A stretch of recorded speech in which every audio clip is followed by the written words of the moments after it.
bonjour, bonjour à toutes et à tous, bienvenue sur KTV, Kwezi FM, le 106.9 pour un temps de parole, toujours en direct à la radio et à la télévision.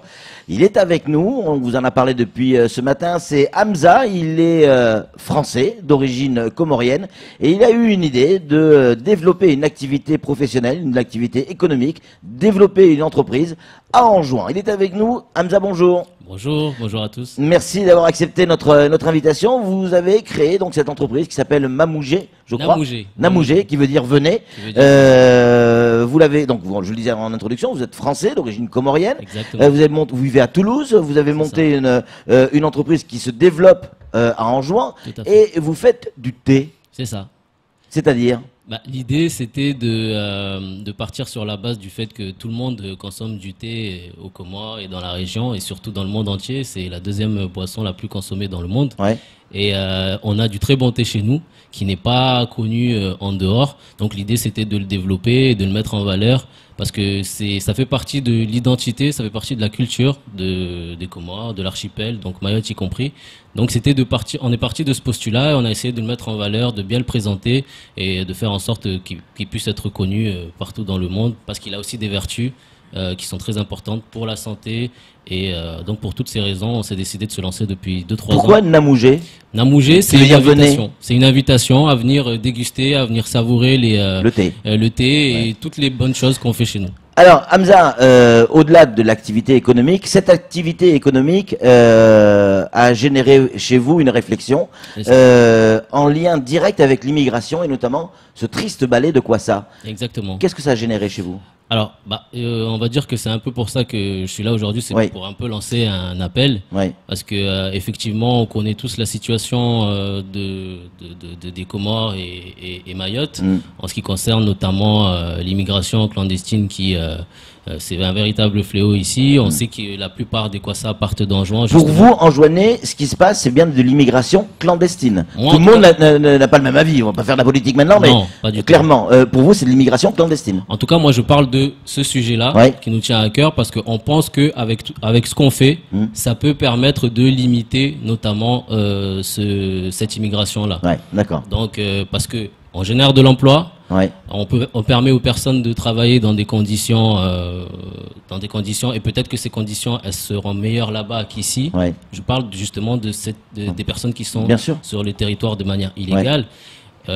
Et en plus, ils sont près de leur famille. Bien sûr. Et ça permet de développer également le pays, de générer de l'activité, des richesses, et peut-être que au bout d'un certain temps... Et pourquoi ça se fait pas plus, Hamza? Parce que cette idée de démarrer une entreprise, on parle souvent de la diaspora qui est en métropole, qui a priori plus de moyens que certains habitants qui vivent à Anjouan, de développer plus des entreprises à Anjouan pour, justement, vous avez généré, je crois, en haute saison, quasiment une trentaine d'emplois, tout de même. Ça peut monter jusqu'à une trentaine d'emplois pour une petite, on va dire, un petit atelier pour l'instant, parce qu'on n'a pas encore les machines adéquates, mais on aspire à pouvoir multiplier ce chiffre par 3, voire par 5 dans les 2 prochaines années. Alors, mais pourquoi ça se fait pas plus? Alors, je pense que beaucoup d'entre nous ont peut-être... je sais pas si c'est de la peur ou en tout cas, c'est la situation aussi sur place qui n'est peut-être pas... La situation politique? La situation politique. Instable? Instable, mais dans le milieu des affaires, c'est un peu plus délicat. Parce qu'on va dire aussi que, déjà, le milieu des affaires, il n'est pas très favorisé par le gouvernement, en tout cas par les politiques qui sont mises en place. Et aussi, il y a aussi les problèmes énergétiques qui empêchent ce type de projet. Quand on dit des problèmes énergétiques, ça veut dire qu'il y a des coupures de courant régulièrement. Des stages réguliers, régulièrement, ça peut endommager les machines et ce type d'investissement nécessite quand même une certaine stabilité à ce niveau-là. Il y a beaucoup de gens qui traversent, pas que pour l'économie. Il y a des gens qui traversent également pour la santé. C'est clair. Il y a un problème de santé en jouant, on le sait tous. Il y a des gens qui traversent pour la scolarité des enfants. Est-ce que vous pensez que développer une économie en jouant, ça empêchera, y compris ceux qui viennent pour la santé et l'école? Je pense que sur le long terme, oui, parce que s'il y a beaucoup de personnes qui développent leur entreprise, ça permet de générer aussi des ressources pour l'État. Et ce qui leur permettrait peut-être, à partir du moment où c'est bien géré, de réinjecter ces ressources dans des dépenses sanitaires, dans des dépenses pour la scolarité, pour l'éducation. Bien sûr. Et à terme, on pourrait arriver au bout de ce combat. De toute manière, il n'y a pas 50 000 solutions. C'est par le travail et par l'emploi et faire en sorte que ces gens soient bien chez eux, sur leur île, dans leur pays, et gagner leur vie, ça évitera évidemment cette traversée. C'est notre point de vue. C'est clair, on le partage. Samuel Bocher, le rédacteur en chef de France Mayotte Matin, a une question à vous poser, Hamza. Déjà, bravo, je vous félicite pour votre initiative. Mettre en valeur le thé des Comores, hein, et notamment de l'île Étoile, c'est une idée absolument somptueuse et géniale. Merci. En attendant, ce que vous prenez, si je comprends bien, c'est que les fonds de la France pour la coopération régionale avec les Comores seraient peut-être mieux utilisés si on favorisait le développement économique. Le développement économique directement avec les entrepreneurs et les initiatives plutôt qu'avec les dirigeants, c'est ça? Question piège. Non, c'est pas vraiment une question piège. Nous, en tout cas, à notre échelle, on compte pas sur ce genre d'aide ou quoi que ce soit. On compte se débrouiller nous-mêmes par le fruit de notre travail et on compte s'autofinancer pour tout ce qui est machines, etc. Mais c'est vrai que ça peut être une possibilité, notamment pour ceux qui n'ont pas les moyens justement qui ont les idées, qui voudraient se lancer, mais qui n'ont pas les moyens. Peut-être que s'ils avaient un petit coup de pouce, ça leur permettrait de développer leur activité et il y aurait peut-être plus de répercussions au niveau économique en les donnant aux dirigeants.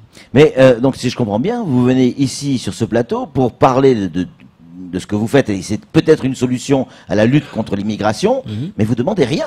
Rien à personne? Non, c'est un appel en fait. Parce qu'on sait qu'il y a des gens. Et cet appel, c'est quoi concrètement? On sait qu'il y a des gens qui sont sur place et qui sont dans des situations difficiles, qui ont leur famille qui sont encore là-bas. Et nous avons des ambitions. Nous avons l'ambition de nous développer et nous savons que dans les 2-3 prochaines années, on aura besoin de main d'œuvre. Et nous, on aimerait que cette main d'œuvre, on puisse la puiser au niveau local. C'est-à-dire à Mayotte aussi?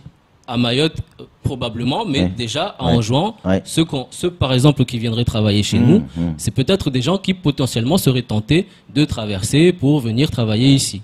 Et je pense qu'ils seraient mieux là-bas, en travaillant chez eux, dans des conditions que nous garantissons, que ce soit des bonnes conditions, dans le respect de l'environnement et des droits de l'homme. Hamza, donc vous êtes au contact de ces gens que vous faites travailler, forcément, c'est vos collaborateurs. Vous le disiez à l'instant, certaines de ces personnes pourraient être tentées pour traverser, mais le fait d'avoir un travail, ils ne traversent pas.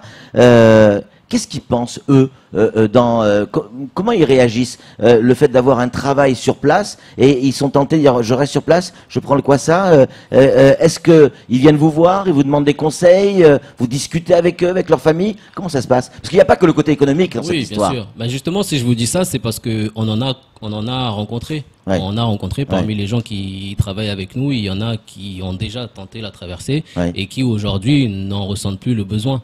Donc je pense que ça a eu un réel impact et tout dépend en fait des intérêts de chacun et des autres. Si certaines veulent vraiment travailler et pensent que à travers le travail ils peuvent gagner leur vie décemment et peuvent survenir à leurs besoins, à celles de leur famille, garantir une scolarité à leurs enfants et soigner leurs parents ou les membres de leur famille, je pense que ça leur suffit amplement et n'ont pas besoin de faire la traversée. Une question qui est arrivée sur les téléphones, bravo, félicitations, donc ça il y en a quand même pas mal, des gens qui trouvent ça très très bien. Qu'est-ce que vous faites à Mayotte?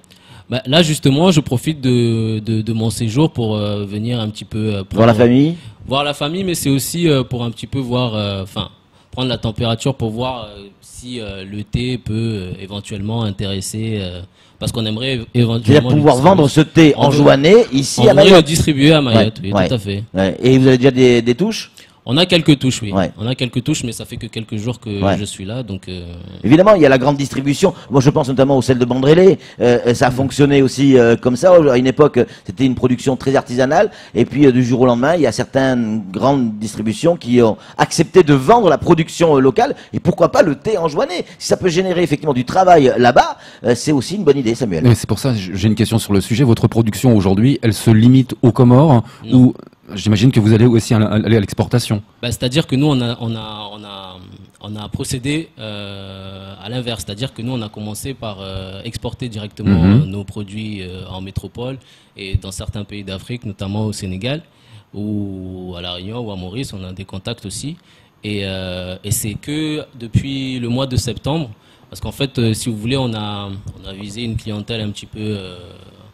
Ah oui, j'ai oublié de vous montrer le le packaging, mais c'est du thé un petit peu, on va dire, haut de gamme. Ouais, c'est clair. Et donc on a visé une clientèle un peu aisée, Ouais. et c'était pas vraiment une possibilité pour les personnes qui sont en Comores de se le procurer. Donc on a d'abord visé cette clientèle-là, et là on est en train de revenir sur une gamme beaucoup plus standard qui serait adaptée au marché local, et c'est pour ça que depuis 2 mois on est aux Comores et on arrive à Mayotte. C'est Alors pour ça parlez-nous de ce produit. Comment vous faites? C'est quoi? C'est de la cueillette, j'imagine, sur place. Il y a du thé, il y a des surfaces de thé. C'est des terrains que vous exploitez, des terrains qui sont à vous. C'est comment ça se passe?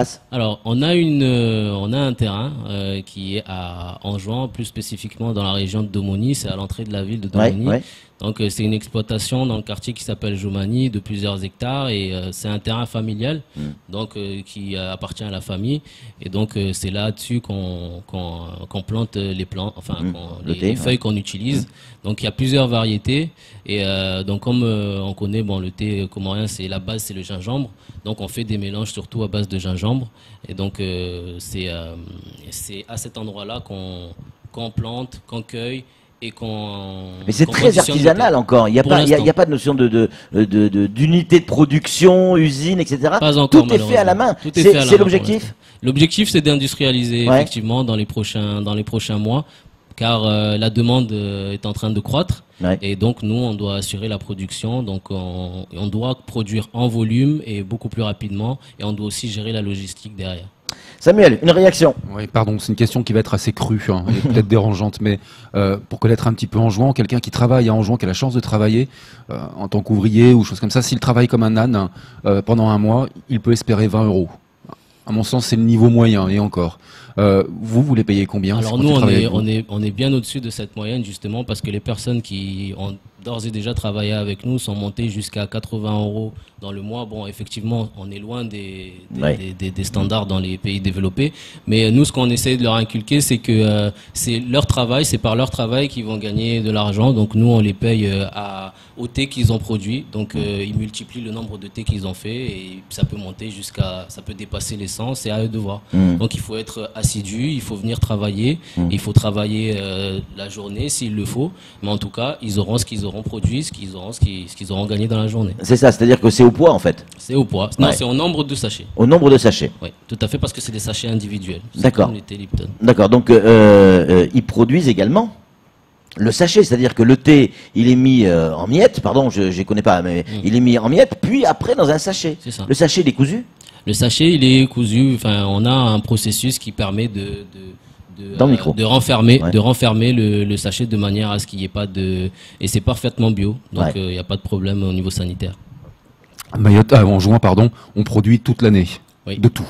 Oui. De tout. C'est vraiment une île de bosseurs, mais en plus qui est très riche, j'ai envie de dire. C'est ça. Comment expliquez-vous aujourd'hui qu'on ne trouve pas de produits anjouanais sur le marché mahorais alors que nous sommes qu'à 70 km, alors que nous devrions être preneurs?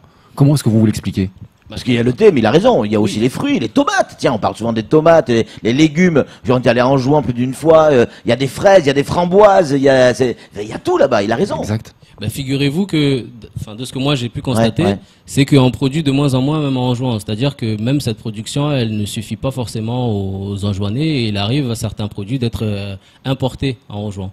Donc je pense que c'est un problème beaucoup plus large, parce que on sait que par exemple aux Comores, 80% du PIB est représenté par l'agriculture, et malheureusement les gens qui font de l'agriculture manquent de moyens et finissent par s'en détourner, notamment chez les jeunes. Et nous on pense que par exemple produire du thé, c'est une moyen de promouvoir l'agriculture, mais faire de l'agriculture différemment, parce que on travaille quand même la terre, et on sait que ce que nous offre la terre, c'est très riche, et on devrait un peu plus l'exploiter. Mais il y a beaucoup de choses à faire, effectivement, et pas que du thé. Alors, il y a des réactions, comme je disais tout à l'heure, beaucoup de félicitations, et puis certains qui sont sceptiques, ils disent effectivement, avec 80 euros, ils vont travailler 3-4 mois, ils auront assez pour prendre un kwassa et venir à Mayotte. Non, je ne pense pas, parce qu'après c'est beaucoup plus large. Comme je vous ai dit, c'est les conditions qui doivent être qui doivent être réunis. Nous, en tout cas, on fait tout pour. Et si, par exemple, il y a des personnes qui sont fiables et qui viennent travailler chez nous, on fera tout pour les garder. On les laissera pas partir comme ça, encore moins pour aller traverser si on sait que c'est l'idée qu'ils ont derrière la tête. Il y a des gens qui viennent travailler chez nous et qui bénéficient des conditions qu'ils n'ont probablement pas en venant ici, parce qu'ils ont, la possibilité de venir travailler, et ils ont le petit déjeuner qui leur est, enfin, je veux dire, il y a pas mal de choses. Ils peuvent avoir des RTT, des congés pour aller profiter de leur famille. En tout cas, nous, on vit en métropole, donc on a une certaine vision qu'on aimerait apporter aux Comores, tout simplement. Samuel, pour conclure. Moi, personnellement, j'adore Anjouan. Je trouve que c'est une île absolument magnifique. Merci. Avec des gens absolument merveilleux. Mais l'île est-elle en train de se vider aujourd'hui? Vous parliez d'une baisse de la production agricole, mais c'est aussi peut-être parce qu'il y a moins de bras et de mains. Exactement. Et c'est pour ça que on aimerait que ces gens-là, ils puissent revenir et travailler à Anjouan, parce que nous, on aura besoin de cette main-d'œuvre, et ceux qui viendront derrière, on espère qu'ils seront nombreux, auront aussi besoin de cette main-d'œuvre. Donc on espère que dans les prochaines années, on sera tous à Anjouan pour faire d'Anjouan une île prospère et des Comores prospères, et je pense que toute la région pourra en bénéficier de cette situation. S'il y a des gens qui nous entendent, et ils tapent sur Google, j'imagine, Namougé, ils vont trouver les informations qui vont bien pour savoir comment se procurer ce thé, ou tout simplement savoir comment on le fabrique. C'est facile à trouver, c'est facile à trouver. Vous tapez Namougé sur Google, effectivement, on est présent sur tous les réseaux sociaux, Instagram, Facebook, Twitter, et puis on a aussi notre site internet et notre boutique en ligne à partir de laquelle nous prenons toutes les commandes. Merci beaucoup Hamza, et bravo pour ce que vous faites. C'est sympa d'avoir pensé à Kwesi et d'être venu vous exprimer sur notre plateau. Allez, c'est tout pour ce temps de parole. Tout de suite, la suite de nos programmes.